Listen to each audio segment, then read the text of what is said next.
नमस्कार, NMF news पर आप सभी का बहुत स्वागत। मैं हूं आपके साथ अभिषेक पुंडीर। बिहार में विधानसभा का सत्र चल रहा है और जिस तरीके की भाषा बिहार विधानसभा में इस्तेमाल की जा रही है वो भाषा शायद किसी ने पहले नहीं कही होगी। मौजूदा मुख्यमंत्री को राबड़ी देवी कह देती हैं कि आप भंगेड़ी हैं, भांग खाकर आप सदन में आते हैं। तेजस्वी यादव निशाना साधते हैं मुख्यमंत्री पर कि आप जब सदन में बैठते हैं तो तरह तरह के इशारे करते हैं। माता जी की बिंदी पर भी आप इशारा करते हैं। मतलब तेजस्वी यादव ने आरोप लगाया सीधा सीधा नीतीश कुमार पर कि आप राबड़ी देवी की तरफ देखकर इशारे करते हैं। इशारे कैसे करते हैं उसी पर आज चर्चा करेंगे। चर्चा के लिए मेरे साथ मौजूद है हमारे वरिष्ठ सहयोगी पंकज प्रसून। सर बहुत बहुत स्वागत। सर ये जो मतलब हंसी भी आती है और गुस्सा भी आता है, जिस तरीके की भाषणबाजी बयानबाजी बिहार विधानसभा में चल रही है, एक मौजूदा मुख्यमंत्री को आप कहेंगे आगे आप भांग खाकर आते हैं, भंगेड़ी हैं आप? नहीं, देखिए नीतीश कुमार का सार्वजनिक जीवन कोई एक साल का तो है नहीं कि कल आए हैं तो उन पे कोई आरोप लगा दे कि भांग खा के आते हैं, तो कोई कहेगा गांजा पी के आते हैं। देखिए ये 30-40 साल से राजनीति में और उस वक्त भी राजनीति में है जब राबड़ी देवी नई ब्याह कर आई थी, बिल्कुल यंग थी, जवानी में मुख्यमंत्री भी रही।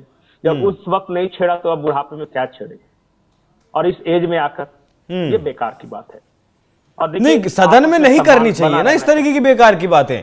क्या इन्हें लगा था कि जिस तरीके से राहुल गांधी ने इशारा किया था सदन में, वो मुद्दा जो बना था वैसा बन जाएगा?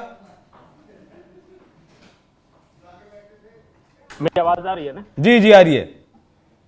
हाँ, मैं देखिए इस तरह की राजनीति के खिलाफ मुझे नहीं लगता कि चाहे राबड़ी देवी हो या नीतीश कुमार हो या फिर कोई और हो इस तरह की बात करेगा। बताइए उम्र के इस पड़ाव में आके इतने वरिष्ठ ये सदस्य होने के बाद अगर आप ये कहेंगे कि मुख्यमंत्री मेरी माँ के बिंदी को देखकर गलत इशारे करते हैं या शीला मंडल को छेड़ते हैं तो ये शोभा देता है क्या? हाँ, नीतीश कुमार जी के स्वास्थ्य को लेकर अगर इशू है, उसे इशू बनाया जा रहा है तो वो मैं समझ सकता हूँ। वो शायद तेजस्वी यादव ये कहना चाहते हो कि नीतीश कुमार की तबीयत आजकल अच्छी नहीं रहती, और कई वीडियोस हमने देखे। तो सीधे शब्दों में कहें ना, इस तरीके से भूमिका बनाने का क्या मतलब है? नहीं, वो महिलाओं के अपमान से जोड़ना चाहते थे इसे। और फिर उन्होंने कहा, नीतीश कुमार को उस भाषण की याद दिलाई कि एक बार विधानसभा में कैसे बोल रहे थे कि सही समय पे विड्रॉ कर लेता है वगैरह। तो वो देखिए बिहार की राजनीति में ये पता नहीं चल तो रहा है, लेकिन मुझे नहीं लगता है कि ये जनता के बीच एस्टेब्लिश हो पाएगा कि नीतीश कुमार जो है वो राबड़ी देवी को छेड़ते हैं या गंदे इशारे करते हैं। ये सब जनता भी नहीं लेगी इस तरह से, और होना भी नहीं चाहिए। देखिए हुआ कैसे, पूरी बहस कैसे शुरू हुई मैं आपको बताता हूँ। विधानसभा में राबड़ी देवी और नीतीश कुमार के बीच वाद विवाद चल रहा था। ये राबड़ी देवी ने ये कहा कि महिलाओं के लिए कोई काम नहीं हुआ है नीतीश कुमार के राज में। नीतीश कुमार इस पे गुस्सा गए और खड़े होकर बोलने लगे कि पहले क्या था महिलाओं, आज हमारे यहाँ बच्चियां पढ़ रही हैं, महिलाओं को पंचायतों में अधिकार दिया गया है। आप जाके देखिए गांव गांव की क्या महिलाओं के जीवन में परिवर्तन आया है। आपके जमाने में होता था 5वीं के बाद महिलाओं को पढ़ने नहीं दिया जाता था। ये बात शायद राबड़ी देवी को चुभ गई, क्योंकि राबड़ी देवी शायद 5वीं तक पढ़ी शायद। तो उन्हें लगा कि शायद व्यक्तिगत तौर पे ये किया गया कि 5वीं के बाद पढ़ने नहीं दिया जाता।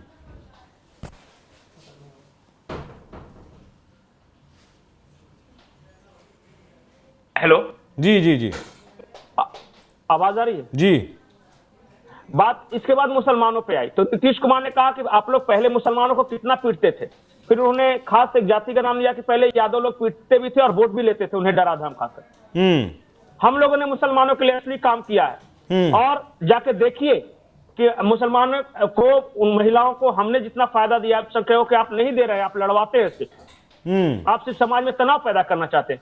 इसी बात को लेकर बात बढ़ते बढ़ते होगी, और मैंने या फिर किसी ने जो भी बिहार विधानसभा की कार्रवाई देख रहे थे वो ये नहीं समझ सके कि इसमें कहां कुछ गंदा इशारा था या कहां छेड़ा। आई डोंट नो, अगर कोई वीडियो तेजस्वी यादव ला सके, सार्वजनिक कर सके। हाँ, उन्होंने कहा है कि वो वीडियो निकलवाएंगे, तो निकलवा, जब आ जाएगा तो फिर देखा जाएगा क्या है। और नीतीश कुमार के स्वास्थ्य को लेकर तो बहुत पहले से सवाल है।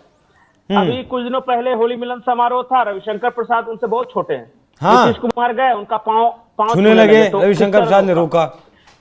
प्रधानमंत्री के पांव छूने की कोशिश करते हुए कई लोगों ने देखा है सार्वजनिक मंच में। या फिर अशोक चौधरी का ब्रेसलेट देख रहे थे जब अशोक चौधरी बिहार विधानसभा में भाषण दे रहे थे।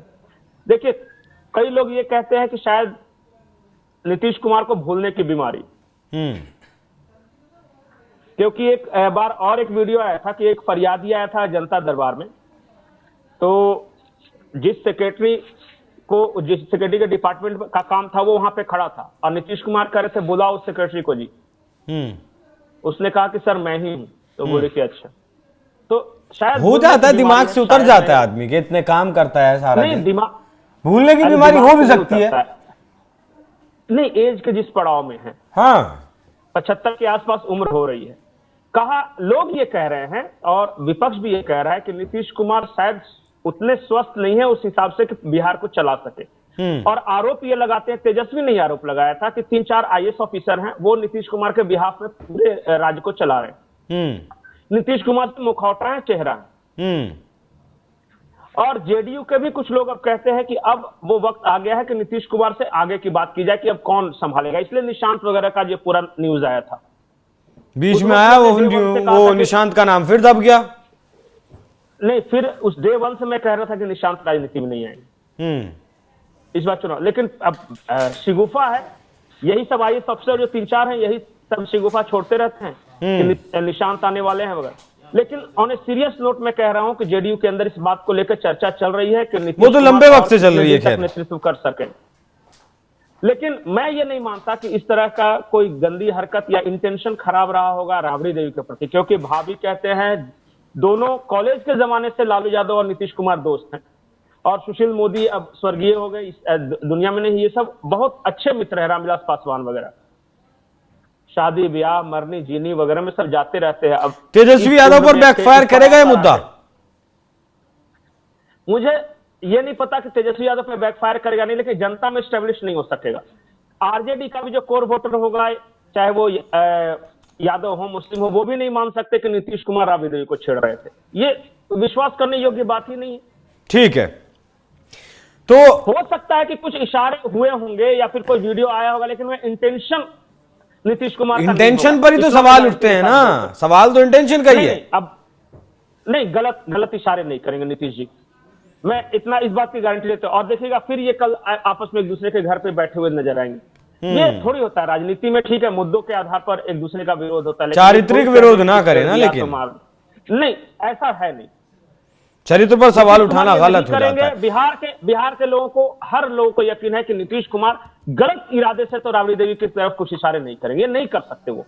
ठीक है, और लालू परिवार के बारे में बोल रहा हूं, लालू परिवार भी जो है वो भी नीतीश कुमार हो या सुशील मोदी या नंदकिशोर यादव जो उस अपने जमाने के सब नेता हैं, एक दूसरे का सम्मान करते हैं, बहुत पारिवारिक माहौल में एक दूसरे के यहाँ आते जाते हैं भाई।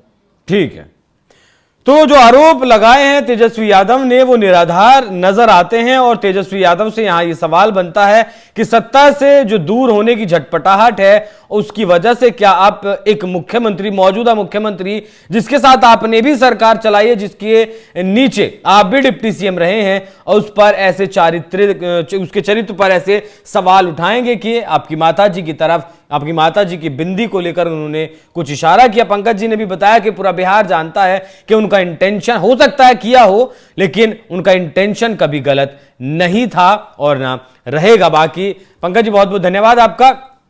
तो राजनीति के चक्कर में तेजस्वी यादव ने जिस तरीके से नीतीश कुमार के चरित्र पर सवाल उठाया है, उस पर आपकी क्या राय है, कमेंट कर में जरूर बताइएगा। नमस्कार।